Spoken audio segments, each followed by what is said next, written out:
তো আমি দোকান থেকে বেরিয়ে পড়েছি এখন। আর দেখো দোকান বন্ধ হয়ে গেছে, পুরো লাইট ফাইট অফ করে দোকান থেকে বেরোচ্ছি এবার। তো বেরিয়ে দেখো এটা হচ্ছে আমাদের দোকান। এই দেখো দোকান থেকে আমি বেরোলাম।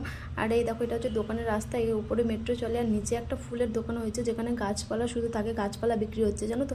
এত সুন্দর সুন্দর প্ল্যান্ট ছিল, money plant, lucky bamboo, Z plant, অনেক রকম গাছ ছিল। এই সাইডেও দেখো অনেক গাছ ছিল, যাদের গাছের নাম আমি জানি না।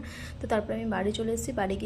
বাড়িতে এসে সন্ধ্যেবেলা খাবার নিয়ে এসেছি হচ্ছে এই ফুলুরির মতো, কিন্তু আমি জানো এটা এত শক্ত ছিল আমি ছিঁড়তে পারছিলাম না, এত রবার্টের মতো ছিল জানো তো।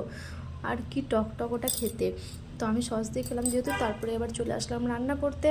রান্নার মধ্যে দেখো মাংস এখানে ধুয়ে রেখে দিয়েছি, আলু কেটে রেখেছি। আর এই দেখো এখানে মশলাকে কষে নিচ্ছি, তারপরে মাংস আলু দিয়ে দেবো। তো দেখো আমার রান্না প্রায় কমপ্লিট। তো ভাত নিয়ে বেড়ে নিয়েছি। তারপরে দেখো আমি ভাত খেতে বসে পড়েছি। মাংস দিয়ে ভাত হেভি কষা করে মাংসটা করেছিলাম, ওই জন্য মাংস ভাত খেয়ে নিচ্ছি। তো চলো আবার দেখা হচ্ছে নতুন একটি ভিডিওর সাথে। আমার ভিডিও যদি ভালো লাগে